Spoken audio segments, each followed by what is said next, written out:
Okay, we're making bias binding, right? And you have these angled edges. How do you sew them together so when you open it up, they all line up? Here's my little trick. So you take these two edges and you line them up. When you can't match up the edges like perfectly like that, because then you don't want that point to match there, because when you open it up, it's going to be off center. So you need to slide it over a little bit. But how much to slide over? So this is what I've learned. What you want to do is you're going to sew right in between there, right at that valley. And then the same on this side. You want your needle to go right through there. But you also want your 1/4 of an inch seam allowance, right?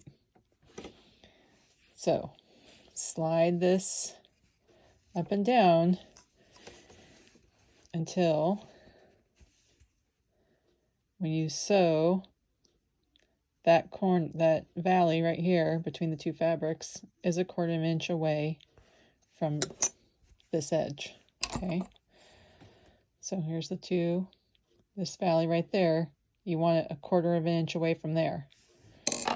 Okay, if you slide it up too much, it's going to be too teeny. If you slide it way down too much, well, you can just tell, like, that's definitely not a 1/4 of an inch right from there to there. So when I slide it up, measure 1/4 of an inch. That's about what you want. So let me sew and I'll come back. Okay, so I sewed from this meeting right here down to this point here, right in between. And this is a 1/4 of an inch seam allowance.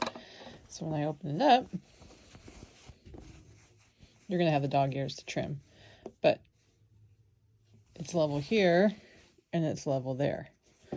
So that is how you know where to put your fabric when you're sewing bias strips together to make them even.